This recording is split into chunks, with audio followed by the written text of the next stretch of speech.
One of the things that does come across as a hindrance to connecting with people is what has been happening around nowadays, right? There are examples of racism, bigotry, and all that, where people, I mean, even if I ignore some of these, words like racism and all that, what's happening is more hate against one person against another. It does stop people to connect with each other. Where I'm coming from is there anger at the base of this? Instead of looking at it just racist statements, what's the anger and how should one deal about it? And let's not forget also the fact that it's not just racist statements that are happening. It's harassment happening due to religion, to skin color, to sexual orientation.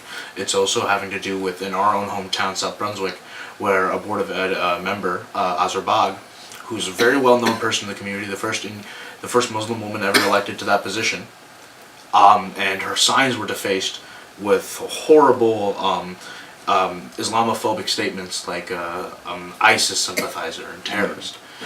These are the terms that are being displayed in a community that's largely diverse. It's touted and celebrated as one of these diverse communities. So we're seeing examples of hate that are very concrete and not just statements and not just words. We're seeing actions. What you're noticing in the community, to me, that is an indicator of pervasive fear. It may manifest as an anger, it may manifest as a prejudice, it may manifest as seeing threatened or feeling threatened by certain communities or religions, but it is all fear.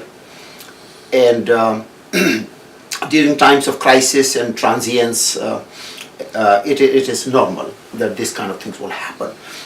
I think each community has to put their best foot forward. I think each community has to negotiate.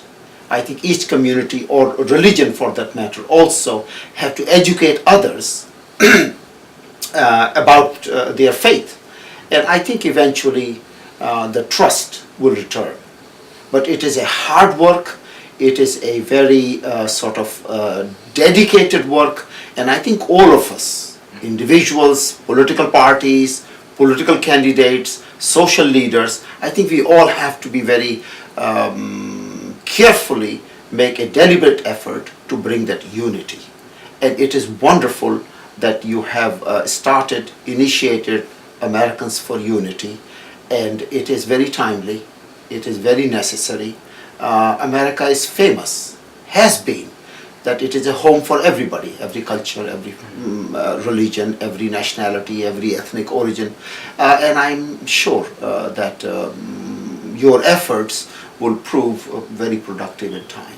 Fantastic. So, and one of the things I was saying before was, I personally want to see racism differently, right? And I'll tell you where I'm coming from is, we were discussing at one point, and the big wake-up call for me at least was when I saw the red electoral map.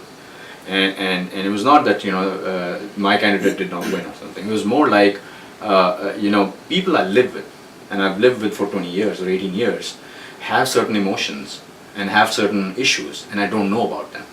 So in a way, I mean, I'm even going to the extent of saying, shame on me, I should know more about it and all that, right? So from that point of view, should we look at this as somebody's angry and they're using certain words to express their anger, or is this really racism? I'm not quite sure if it's always racism or it's always religion. It may appear on the surface. I really think people are angry, people are frightened, they feel that their survival will be in danger. So people hide behind easy labels like racism or Islam, against Islam, or anti this or that. I do not see that as a major issue as much as I see deep down, hidden, serious fear and insecurity. Right. So, and that fear and insecurity is converting into a certain kind of reaction. Abusive language, confrontation, putting other people down, even graffiti.